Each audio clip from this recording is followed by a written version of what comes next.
Uma vez, Pai do Senhor, a todos. Obrigado. Podeis tomar assento, irmãos. Muito obrigado.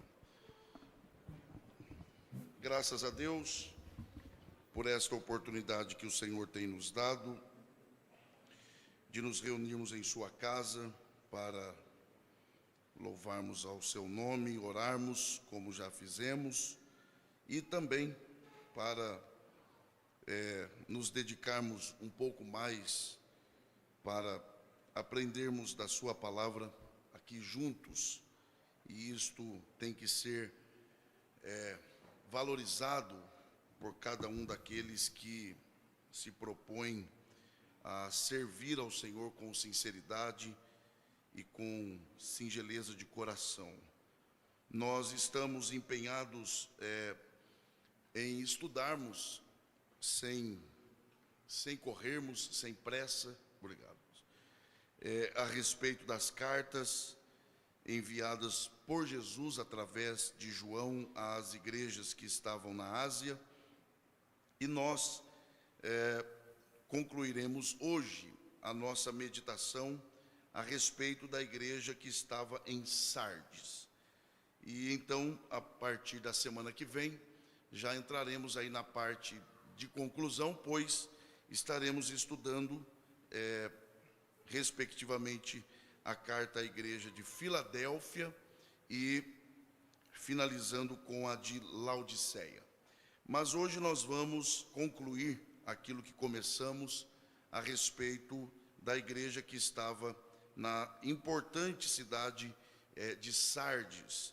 E eu espero que os irmãos que têm acompanhado os estudos se lembrem das características daquela cidade, principalmente no que diz respeito ao fato de que ela tinha sido invadida, destruída, e o Senhor, ele usa algumas metáforas ao longo da pequena, porém importante carta que ele manda a esta igreja, para elucidar o que ele queria dizer àquela igreja. Então, Apocalipse capítulo 3, lembrando também que, ao contrário da carta anterior, que foi enviada à igreja de Tiatira, que é a maior carta, esta é a menor. São apenas 6 versículos. Capítulo 3 de Apocalipse, do versículo 1 ao versículo de número 6. À medida que nós lermos, os irmãos que têm acompanhado esses estudos vão se lembrando de algumas coisas que nós falamos na primeira parte, já que nós estamos usando aí praticamente 2 quartas-feiras para falarmos de cada carta. Então, à medida que lermos, os irmãos certamente, e eu oro para que isso seja verdade e se concretize, os irmãos vão se lembrando de alguns pontos que nós meditamos na outra ocasião. A palavra do Senhor diz assim: e ao anjo da igreja que está em Sardes escreve: isto diz o que tem os 7 Espíritos de Deus e as 7 estrelas. Eu sei as tuas obras, que tens nome de que vives e estás morto.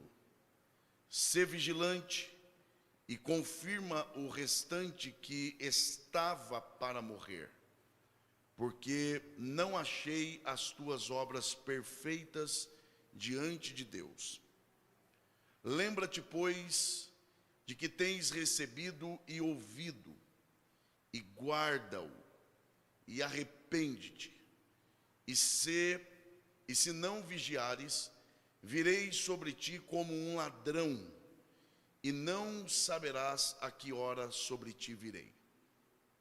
Mas também tens em Sardes algumas pessoas que não contaminaram suas vestes, e comigo andarão de branco, porquanto são dignas disso. O que vencer será vestido de vestes brancas, e de maneira nenhuma riscarei o seu nome do livro da vida, e confessarei o seu nome diante de meu Pai e diante dos seus anjos. E quem tem ouvidos, obrigado, viu? Quem tem ouvidos, ouça o que o Espírito diz às igrejas. E os que podem, digam amém. Muito obrigado, e que Deus, por graça, mais uma vez, abençoe a exposição de sua palavra. Os irmãos, portanto, eu espero que tenham se lembrado do que nós tratamos, principalmente sobre a explicação que demos sobre essas duas expressões iniciais de que o Senhor Jesus se apresenta como aquele que tem os 7 Espíritos de Deus, como uma referência à totalidade, e não necessariamente à quantidade, mas aqui é a totalidade, e também a referência de que ele tem as 7 estrelas, e ele também está fazendo uma referência ao conhecimento que ele tinha daquilo que acontecia no meio da igreja que estava em Sardes. Um ponto importante de nós lembrarmos é o ponto fraco da igreja em Sardes, porque esta é a parte central da carta, pois as palavras que Jesus fala depois da apresentação do ponto fraco desta igreja, ela só faz sentido se nós considerarmos o ponto fraco desta igreja. E os irmãos devem se lembrar de que o ponto fraco desta igreja é exatamente aquilo que consideravam como ponto forte. Quando Jesus, ele diz que esta igreja, ela tinha nome de que vivia, mas estava morta. Os irmãos devem se lembrar que eu mencionei aqui que esta expressão de Jesus, ela soa como uma espécie de ironia, porque é como se Jesus estivesse dizendo, está vendo? Vocês dizem que são vivos, mas na verdade vocês são mortos. E na verdade a expressão nome ali, os irmãos também devem se lembrar, é uma referência à fama, pois esta igreja, ela era extremamente conhecida na região como uma igreja viva, uma igreja espiritual, uma igreja fervorosa, uma igreja que tinha vários movimentos espirituais em suas reuniões. Porém, o Senhor Jesus vem e diz, vocês não são aquilo que as pessoas pensam e dizem que vocês são. Ao contrário do que elas pensam e dizem sobre vocês, na verdade vocês não vivem, vocês estão mortos. Então Jesus, ele apresenta esta condição e agora ele começa a apresentar para essa igreja a solução. Os irmãos também devem se lembrar que há algumas indicações de Jesus aqui, não vou identificar todas, porque é só uma forma de lembrarmos, mas eu faço questão de mencionar aqui o versículo 2, quando Jesus, ele apresenta a saída para aquela igreja. A primeira coisa é que ele fala que essa igreja deveria ser vigilante. Os irmãos, e isso aqui eu vou repetir porque é fundamental. Os irmãos devem se lembrar que por vigilante aqui não é só estar vigiando, mas é se mostrar vigilante. Não é só um ato de vigiar, mas é também uma preocupação de deixar claro para as outras pessoas de que nós estamos vigiando, nós temos alguns cuidados, e isso deve estar claro, não só para nós, mas também para as pessoas que nos cercam. Além disso, Jesus também diz a esta igreja, para que ela fortalecesse o restante que estava para morrer. Aqui há duas coisas que eu destaco. A primeira é que Jesus, ele fala para confirmar, e a segunda é que ele fala que esta parte restante estava para morrer. Então, ao mesmo tempo que parece uma mensagem negativa nesta parte, mas na verdade ela é positiva, porque Jesus coloca o verbo estar no passado. Ele diz o restante que estava para morrer, mas não está mais. Ou seja, o Senhor Jesus, nas suas próprias palavras, ele já está indicando de que ele já providenciou o escape para este grupo. É isso que Jesus está dizendo. Confirma o restante que estava para morrer, mas não vai morrer, porque eu cheguei primeiro e estou indicando o caminho de saída para vocês. Lembrando que esta expressão confirmar, ela tem alguns sentidos importantes, que é o sentido de ajudar, fortalecer, e ainda, isso aqui os irmãos lembrarão, e ainda escorar, dar suporte. Então Jesus está dizendo a esta igreja para que esses irmãos sejam escorados, esses irmãos recebam o devido suporte, esses irmãos sejam encorajados. Então Jesus, ele vai apresentando outras formas de eles saírem desta condição, como por exemplo, o arrependimento, e o Senhor vai apresentando as formas pelas quais esta igreja ela poderia se resguardar da manifestação iminente. É iminente porque Jesus, ele aponta para um exemplo dizendo que viria contra aquela igreja como uma espécie de ladrão. E uma das coisas que Jesus, ele ordena a esta igreja, é para que esta igreja guardasse. Olha só o que ele diz, no versículo de número 3, ele diz: lembra-te, pois, do que tens recebido e ouvido e guarda-o. Aqui Jesus está claramente dizendo para esses irmãos se lembrarem, atuarem lembrando-se sempre daquilo que eles já haviam aprendido. Na verdade, Jesus está falando aquilo que Paulo havia escrevido para Timóteo, quando Paulo escreve dizendo a Timóteo para que ele se exercitasse na piedade. Paulo diz isso a Timóteo. Paulo escreve dizendo: exercita-te na piedade.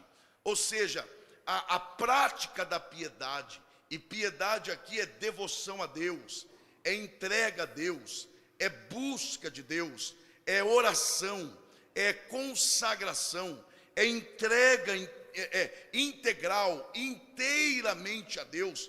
Esta piedade, Paulo diz, é preciso que haja um exercício.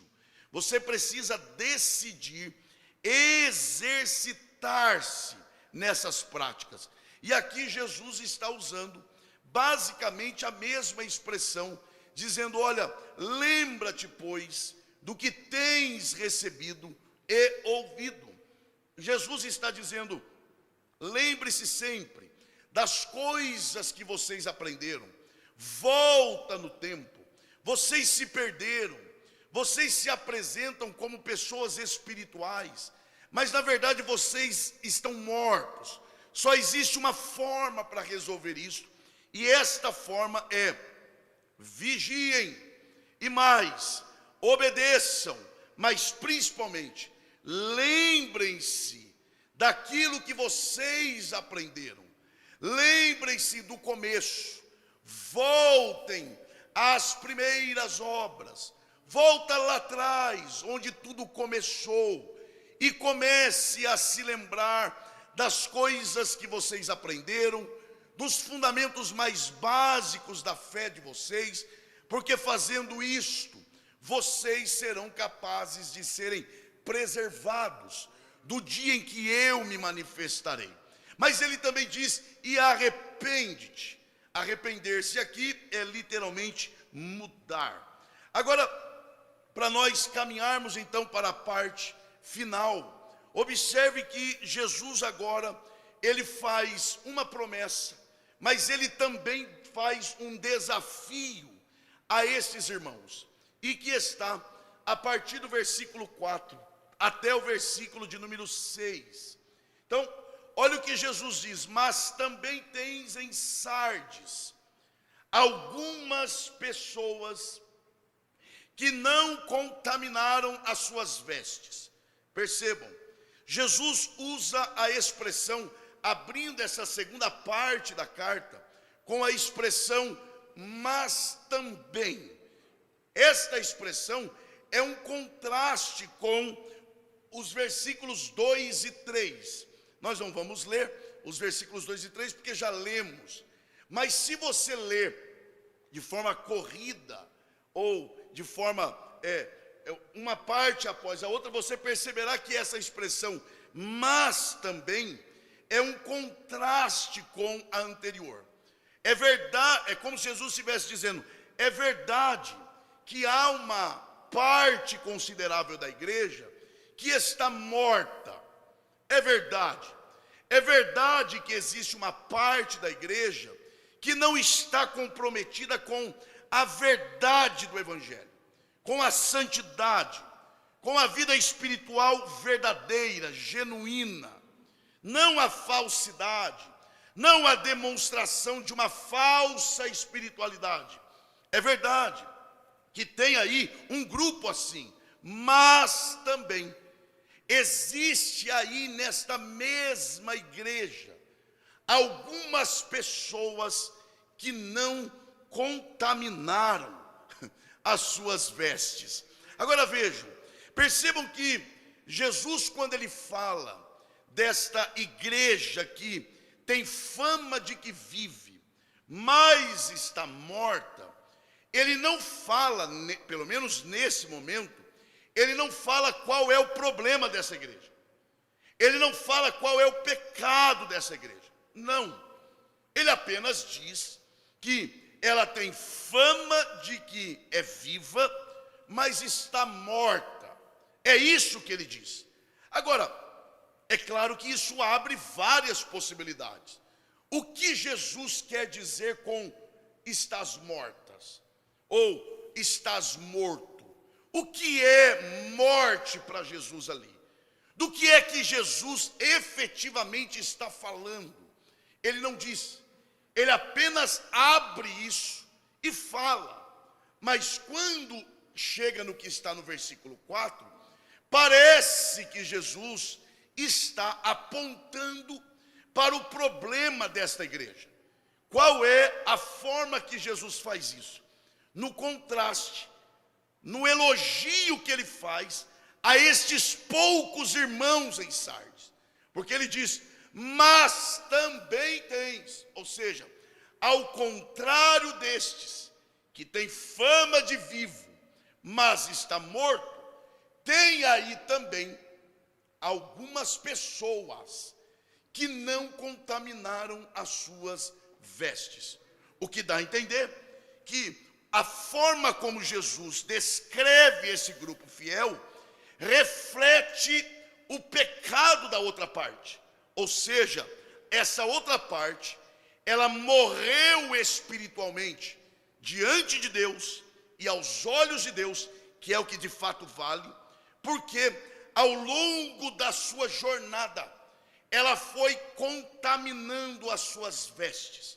Isto é, a contaminação das vestes, ela é um fator que contribui diretamente para a morte espiritual.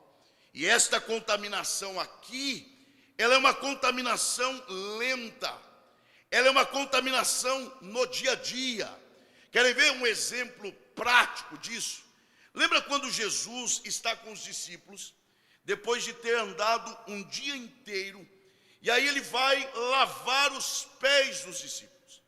E ele começa a lavar os pés dos discípulos, e Pedro fica por último. Quando Pedro olha aquela água suja, ele fala, não, quem sou eu para que o senhor lave os meus pés? Bom, a água deveria estar bem suja ali.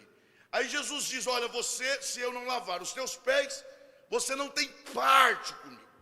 Aí Pedro, que é 880, diz, então, lava o corpo todo. Aí Jesus diz, aí também não, porque vocês já estão limpos pela palavra. Ora, então por que Jesus está falando de lavar os pés e faz uma referência à limpeza e à purificação da água da palavra no âmbito espiritual? Atentem para isso, porque na verdade quando Jesus faz esta ilustração, ele usa esse exemplo, ele claramente está falando que de fato nós já estamos purificados pela palavra. Porém, precisamos de uma purificação diária, porque a sujeira dos pés ali, já que Jesus está ilustrando a partir do que ele fala, vocês já estão limpos pela palavra, então nós podemos afirmar que essa sujeira dos pés é uma representatividade de uma impureza diária. São os pecados diários que vão contaminando e que, se não forem tratados adequada e no tempo certo, isso poderá causar no final morte espiritual. Então Jesus está indicando, olha, assim como tem um povo aí dentro que contaminaram as suas vestes no dia a dia e não trataram adequadamente, não trataram como deveriam, eles perderam a vida espiritual. Mas aí também tem aqueles que não contaminaram as suas vestes. Agora veja, Jesus não está usando esta figura à toa. Pelo contrário, ele está usando algo que é real para os irmãos em Sardes. Por quê? Porque lá existiam indústrias de lã. Então ali se fabricavam vestes. E é claro que ao fabricarem vestes, eles não fabricam vestes sujas. Não, é sempre buscando fazer o melhor. Afinal, é dali que sai o seu sustento. Jesus então está contrastando. Jesus está dizendo, ó, diferentemente das roupas que vocês fazem com todo cuidado lá na indústria para vender em bom preço, em bom estado, diferente disso, as suas roupas espirituais aí de alguns aí na igreja estão contaminadas. Agora, quando você vai buscar o sentido desta palavra contaminadas, não é só sujas, porque essa é a impressão que dá, né? Ah, foi contaminado porque algo sujou, algo veio de fora e contaminou. Mas o termo aqui é mais do que isso. O termo aqui é não lavado. Eu vou repetir, é não lavado. Repito, não lavado. Não é só um estado passivo, do tipo, eu fui atacado, do tipo, o pecado me venceu. Não é isso. O que Jesus está dizendo é pecado não tratado, pecado não limpado. É por isso que eu usei aqui o exemplo da sujeira do pé, que é a sujeira do dia a dia. Porque nós precisamos ter esse cuidado de se autoavaliar, de se autoanalisar, de terminar um dia e dizer, onde errei, Senhor, trate isso em mim, mude isso em mim, para que diariamente possamos visitar a fonte purificadora e sermos purificados para não experimentarmos a morte espiritual. O Senhor está ministrando aos nossos corações hoje uma porta de saída, uma porta de escape diária. Fale comigo diariamente e eu lhes purificarei daquilo que, se não tratado, poderá trazer a morte espiritual a vocês. Então, esse termo ele é usado de outras formas. Vamos lá. Por exemplo, como comer carne sacrificada. 1 Coríntios capítulo 8, versículo 7. 1 Coríntios 8 e 7. Mas nem em todos há conhecimento, porque alguns até agora comem no seu costume para com o ídolo, coisas sacrificadas ao ídolo, e a sua consciência, sendo fraca, fica contaminada. Eu não vou entrar em pormenor sobre essa questão da comida contaminada, se pode, não pode, se deve, não deve, como proceder. Esse não é o ponto aqui hoje. Eu quero ficar com as duas últimas palavras. Fica contaminada, fica. A expressão fica ali é uma contaminação demorada. Repito, é uma contaminação não tratada. Porque existem contaminações em nós que são inevitáveis. Nós vivemos em um mundo caído. Nós estamos em um mundo que é inimigo de Deus. Você ouve o que não planejou ouvir. Você vê o que não planejou ver. Você está em lugares, às vezes, que acontecem coisas que você não planejou presenciar. E aquilo, claro, traz uma certa contaminação. O problema não é este. O problema é a expressão fica contaminada. Ou seja, demoradamente. É preciso um tratamento diário. É preciso uma visitação diante de Deus, que é a fonte santificadora, diariamente. Senhor, purifica a minha mente. Senhor, purifica a saída do meu coração. Sonda o meu coração e vê se há em mim algum caminho mau e purifica-me. Mas não é só isso. É também no aspecto da imoralidade. Apocalipse 14:4.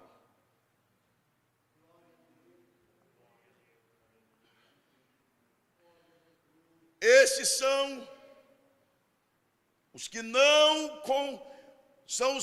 estão contaminados com mulheres, porque são virgens.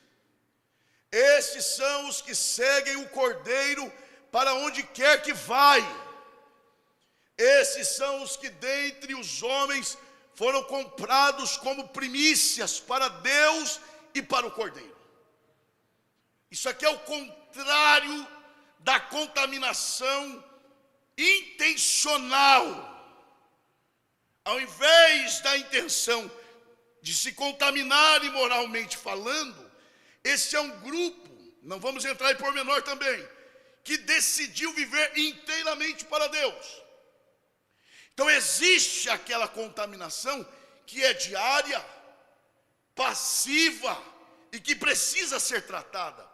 Mas há também aquela contaminação que, em resultado dessa outra contaminação não tratada, ela vai se tornando uma prática intencional, já projetada, já desenhada, já planejada. E aí isso aqui é pior, porque isso aqui é o que contraria o que João falou, quando ele diz assim: quem é de Deus não peca. É claro que ele não está dizendo que quem é de Deus não comete pecado. O que ele está dizendo é: quem é de Deus não vive no pecado, não ama o pecado. É o hino do Osés de Paula, o pecador que odeia o pecado. Ele peca, mas ele é contrário àquela natureza. É a guerra de Paulo. Miserável homem que sou, o bem que eu quero fazer não faço, mas o mal que eu não quero está diante de mim todos os dias. Ele não está aqui dizendo, então é passivo o pecado. Não, o que ele está dizendo é: há uma guerra diária, há uma batalha diária dentro de mim, e eu me submeto a Deus, porque quem eu mais alimento é quem vai vencer esta guerra. E Deus marcou essa noite para dizer: eu tenho caminho para a sua vitória sobre a contaminação do pecado. Quem deseja entrar por esse caminho, levante a sua mão e dê o melhor glória a Deus que você pode. Tá? E estes que resistem, estes que resistem à tentação, que decidem intencionalmente purificarem-se diariamente e intencionalmente entrar pelo caminho da santificação e o da não contaminação das vestes. Olha qual é a promessa. Qual é a promessa? Não contaminar as suas vestes, e comigo andarão de branco. Hoje está difícil falar esse negócio de branco, né? Mas tem que falar. Está aí. Comigo andarão de branco. A pergunta é, aqui, tá bom? Aqui, no versículo 4, Jesus está falando de que tempo? Para responder isso, olha o versículo 5, e a gente já volta para o 4. O que vencer será vestido de vestes brancas. É a mesma veste ali? Não é. Embora seja da mesma natureza. Volta o versículo 4, por favor. E comigo andarão de branco. Põe o versículo 5. O que vencer será vestido de vestes brancas. Porque, por favor, volte. Quando Jesus fala aqui, comigo andarão de branco, ele já está falando, embora de certa forma apontando para o futuro, mas disso ele trata claramente depois, no versículo 5. Aqui ele está falando de algo que já ocorre agora. Por que isso? Porque ele diz, comigo andarão. Essa expressão andar aqui é vida. Todas as vezes que a Bíblia aponta para uma ideia de caminho, é viver. Todas as vezes que a Bíblia diz andar, ela está falando de modo de vida. Ora, se ele está fazendo referência à vida com ele na eternidade, então não precisa ser uma demonstração de uma vida pura. Aqui ele está falando de uma vida pura já vivida agora. E ele está dizendo, quem decidir viver assim, tenha certeza de que não andará sozinho. Eu andarei com ele. Oh, glória a Deus. Ou seja, onde for eu estou junto, onde chegar eu chego junto, onde você se aproximar, ele se aproxima também. Oh, glória a Deus. Oh, glória. Ele está dizendo, você já desfruta das vestes brancas aqui e da minha companhia aqui também. Por quê? Porque são dignos disso. São dignos disso. E aí, o versículo 5.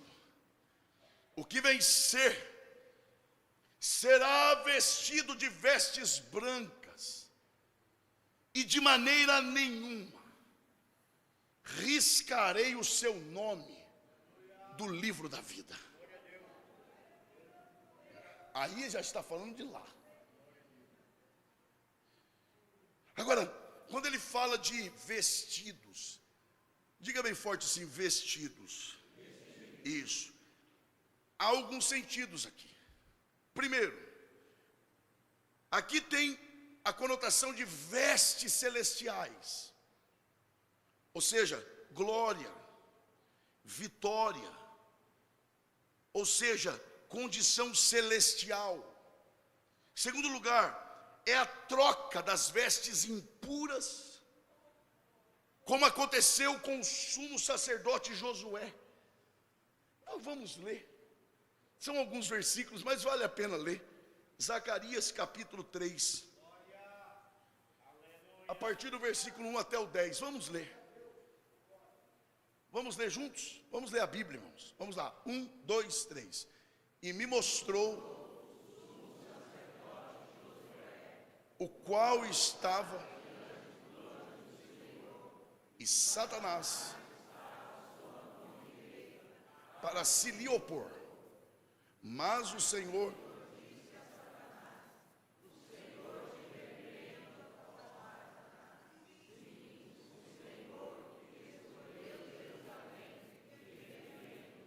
não é este tirado do fogo? Ora,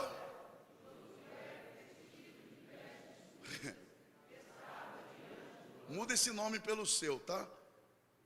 Então, falando, ordenou aos que estavam diante dele, dizendo: tirai-lhe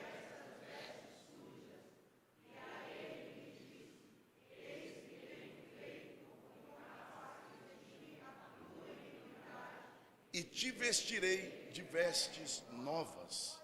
E disse eu: ponha-lhe limpa sobre a sua cabeça. E puseram uma mitra limpa sobre sua cabeça, e o vestiram de vestes. E o anjo estava ali. E o anjo do Senhor protestou a Josué, dizendo: assim diz o Senhor dos exércitos: se andares nos meus caminhos, e se observares as minhas ordenanças, também tu julgarás a minha casa, e também guardarás os meus atos, e te darei lugar entre os que estão aqui. Ouve, pois, Josué, sumo sacerdote, tu e os teus companheiros que se assentam diante de ti, porque são homens portentosos. Eis que eu farei vir o meu servo o renovo, porque eis aqui a pedra que pus diante de Josué. Sobre esta pedra única estão 7 olhos. Eis que eu esculpirei a sua escultura, diz o Senhor dos exércitos, e tirarei a iniquidade desta terra em um dia. Naquele dia, diz o Senhor dos exércitos, cada um de vós convidará o seu companheiro para debaixo da videira e para debaixo da figueira. Aqui está a história. E aqui é uma forma também de apontar para a realidade futura. Ou seja, é uma representatividade do que Jesus promete à igreja de Sardes, dizendo: eu vou trocar as suas vestes, eu lhes darei vestes brancas e que nunca mais poderão ser contaminadas. Vocês não serão nem mais tentados, porque aí vocês estarão não só perdoados, mas vocês estarão livres da presença do pecado. Oh, glória a Deus! Há também uma referência à roupa de celebração de casamento, implicando em que? Injustiça imputada. Ou seja, é uma troca de roupa. Não é que você merece, não é que você buscou, não é que você correu atrás e por isso alcançou. Não é. Eu é que peguei e encontrei sinceridade no seu coração, e as vestes são minhas. Eu pego essas vestes e te dou. Eu vou vestir vocês. Não é vocês que se vestem, eu é quem visto vocês. Eu é quem dou roupas novas a vocês. Eu é que dou roupas brancas a vocês. Não porque merecem, mas porque foram alcançados pela minha graça. Mas também aqui há uma referência a, e aí provavelmente é a principal, que é a ideia do triunfo romano, já que aquela cidade tinha influência dos romanos. E qual era a ideia? Quando os cidadãos vestiam roupas brancas na celebração das vitórias militares. Lembram que essa cidade era uma cidade de um exército vitorioso? Então provavelmente Jesus está dizendo: vocês sabem do que eu estou falando. Quando o exército vence a batalha, a multidão espera o exército vencedor de roupas brancas para celebrar. É como se Jesus estivesse dizendo: a roupa branca também será sinal. vocês venceram o mundo, vocês venceram o pecado, vocês sobreviveram aos ataques do diabo, vocês estão livres para sempre. Agora Jesus diz ainda que há 3 recompensas. Primeiro, como perdoados, ele repete na verdade a recompensa no versículo 4. É uma repetição, andar com ele. Versículo 5 ele repete isso. O que vencer será vestido de vestes brancas, e de maneira nenhuma riscarei o seu nome do livro da vida. E aí aqui ele coloca: e confessarei o seu nome diante do meu Pai e diante dos seus anjos. Aqui ele está dizendo: assim como eu andei com vocês aqui, assim como eu caminhei com vocês aqui, enquanto vocês se purificavam, lutavam para manter as vestes brancas, da mesma forma, quando vocês se apresentarem ao meu Pai, eu estarei do lado de vocês, e sou eu quem vou apresentá-los ao meu Pai. Oh, glória a Deus. E mais, eu falarei o nome de vocês a ele. Eu direi: este é fulano, este é ciclano, esta é minha irmã tal, este é meu irmão tal. Ele diz: eu conheço vocês pelo nome, porque vocês andaram de vestes brancas comigo nessa terra. Ele promete: não riscarei mais o seu nome, e reconhecerei o seu nome diante do meu Pai. Aqui é uma repetição de 2 passagens bíblicas. A primeira é aquela que o próprio Senhor Jesus diz. Ele diz: aquele que confessar, ou me confessar, diante dos homens, olha isso, eu o confessarei diante do Pai. O problema é que nós achamos que este confessar, geralmente achamos que este confessar diante dos homens é somente no momento em que se decide por Cristo, mas não é. Com base nesse texto, lá está: portanto, qualquer que me confessar diante dos homens, eu o confessarei diante de meu Pai que está nos céus.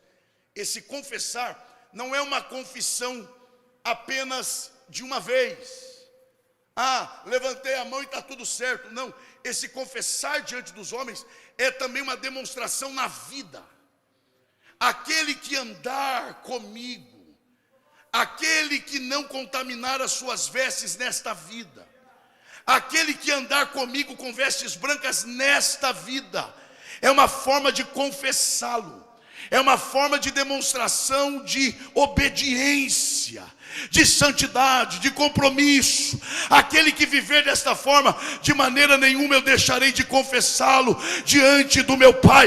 Eu falarei: ele é nosso, ele é meu irmão e teu filho. Mas não só isso, também tem a passagem de Hebreus, quando o escritor diz que ele não se envergonha de nos chamar de seu irmão. Ele não tem vergonha. Ele, diante de todos, ele se apresenta, lá está. Porque assim, olha lá, olha como a relação, é relação direta com a santidade. Vamos ler juntos? 1, 2, 3. Porque assim o que santifica, como os que são santificados, são todos de um, por cuja causa, irmãos. Esse é um dos versículos que eu mais gosto. Olha isso: porque assim o que santifica, como os que são santificados, são todos de um. Razão pela qual, ou seja, porque são santificados e se santificam, razão pela qual ele, Jesus, o sumo sacerdote, não se envergonha, nem nesta vida e nem naquele dia, de se apresentar e dizer: são meus irmãos. são filhos do meu Pai. Não valiam nada, mas são meus irmãos. Eu os fiz meus irmãos. Eu os fiz filhos de Deus. Eu os inseri na família celestial. Alegra o teu coração. Vale a pena tirar força da fraqueza. Vale a pena tomar o reino pela força e dizer: vou me manter puro diante de Deus, para que Ele ande comigo e naquele dia Ele me confesse diante do Pai, para a glória do seu nome. Quem deseja isso de verdade, levante a sua mão, se coloque em pé, glorificando ao nome do Senhor.